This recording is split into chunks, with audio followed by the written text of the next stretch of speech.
Ke dalam tangan-Mu ku serahkan diriku, ya Tuhan penyelamatku.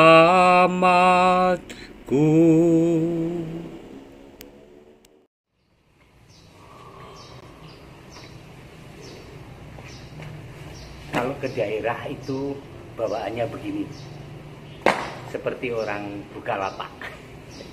Alat-alat misal lengkap, dan tidak boleh ada yang terlupa, karena kalau terlupa jaraknya terlalu jauh. Hari ini pagi ini saya ke Jatisrono, perjalanan 1 jam, sekarang jam 7 bisa jam 8, mudah-mudahan cukup. Semangat. Hari ini Paroki Santo Yohanes Rasul Wonogiri dapat giliran menerima salib Indonesian Youth Day yang akan diselenggarakan di Palembang Juni nanti. Mana salibnya? Ini salibnya ya. Nah, ini salibnya yang diarak dari paroki ke paroki Sekoso Padegung Semarang untuk mempersiapkan Indonesian Youth Day di Palembang nanti. Dan sekarang di giliran Wonogiri untuk mentahtakan salib keselamatan Tuhan ini sebelum nanti pada hari Kamis atau Rabu diberikan diarak ke Danan, paroki Danan, masih di paroki Wonogiri, 50 km ke arah selatan. Mari kita persiapkan diri dengan Ekaristi Kudus.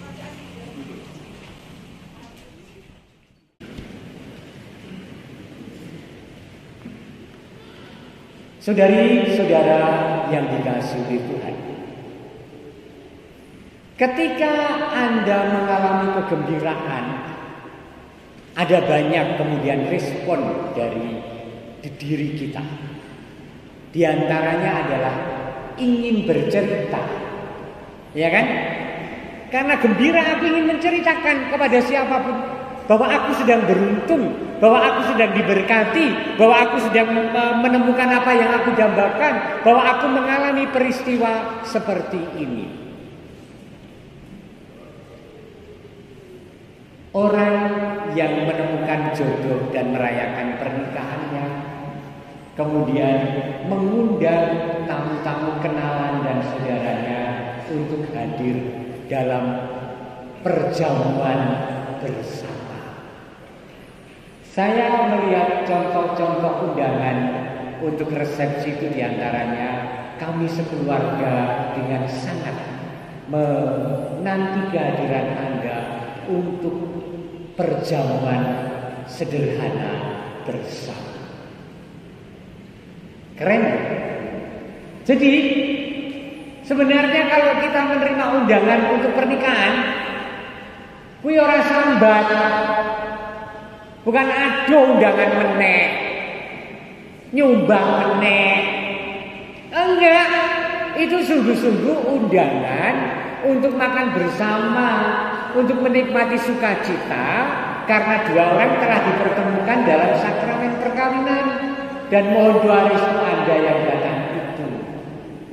Maka sangat keren sekali ketika saya juga pernah menerima undangan resepsi itu. Mohon maaf, keluarga tidak menerima sumbangan dalam bentuk apapun. Keren banget sih. Yono isi ekonomi. Kok Yono ya? Dan itu keren banget. Maaf, dengan segala kerendahan hati, keluarga tidak menerima sumbangan apapun karena ingin sungguh-sungguh mengekspresikan kegembiraan keluarga karena anaknya menikah. Kegembiraan diekspresikan, yuk kita pesta karena gembira. Ulang tahun dirayakan karena syukur dan gembira. Ingin bahwa semua orang pun mengalami kegembiraan bersamaku sebagaimana aku sedang mengalaminya. Nah, kurang lebih gereja awal dipenuhi dengan orang-orang yang dengan sadar menerima Yesus sebagai Mesias dan Tuhan. Dan di antara mereka, yaitu para rasul dan murid, mengalami sendiri hidup bersama Yesus kecewa karena Yesus, dikobarkan semangatnya, dipenuhi dengan Roh Kudusnya oleh Yesus. Apa yang kemudian terjadi? Seperti diceritakan dalam bacaan pertama, gereja Yerusalem langsung dikejar-kejar dan dianiaya karena agama baru yang ada di sana.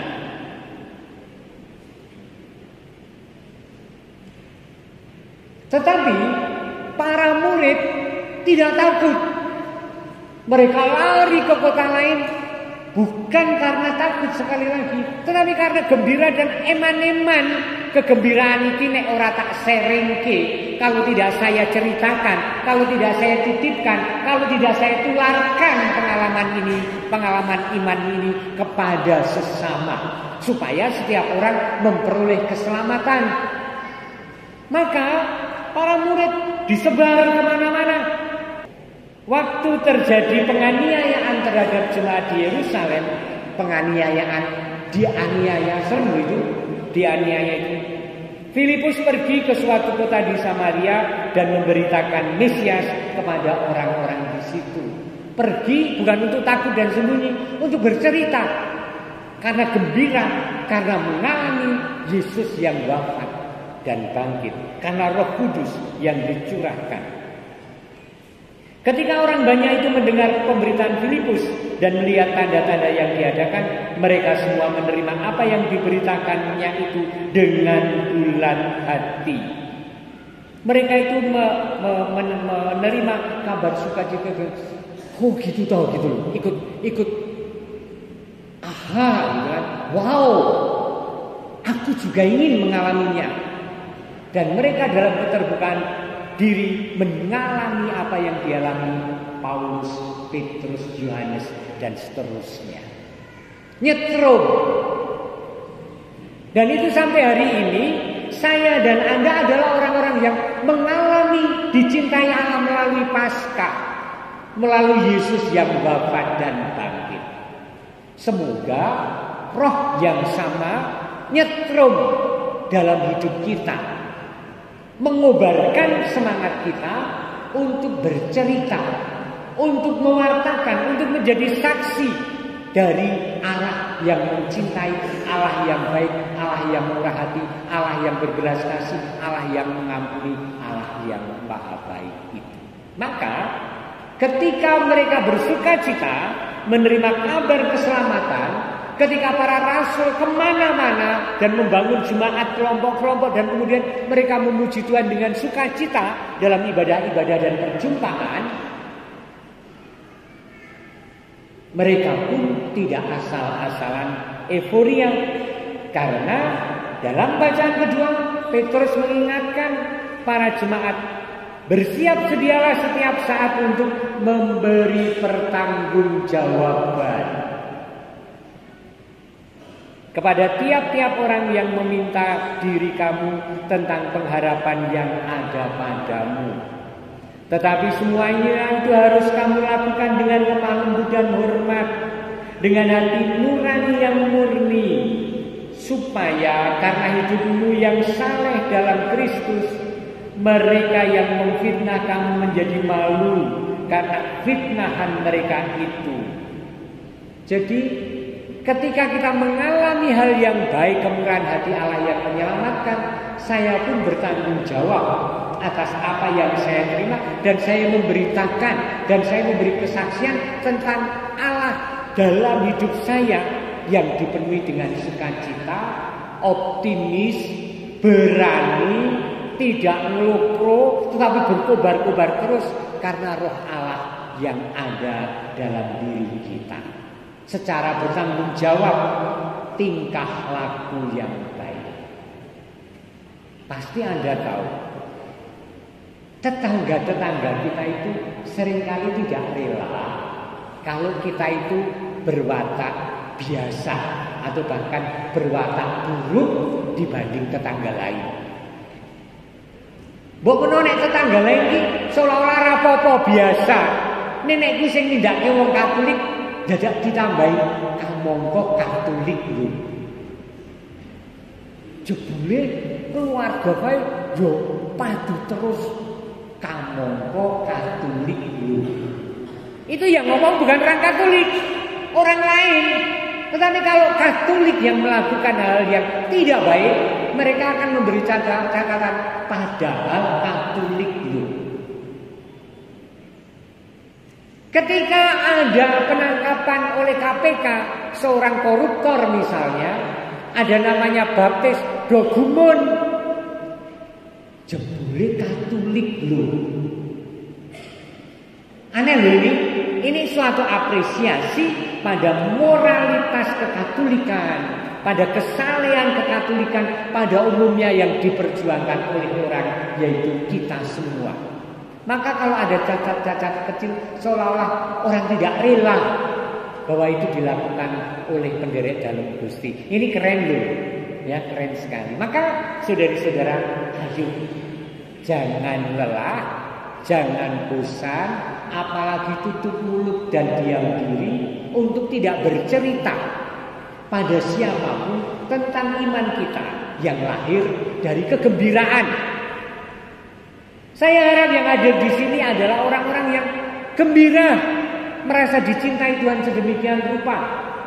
Dan gembira itu tidak untuk diri sendiri, sebagaimana para rasul yang terus bercerita dan pergi kemana-mana. Yuk, ada banyak kesempatan untuk mengungkapkan kegembiraan iman dengan bercerita dan mewartakan. Kita bangkit yuk, kita bangkit mewartakan Tuhan. Ya, pasti suara kita menggema kemana-mana ke seluruh dunia. Yang energik ya. Ya.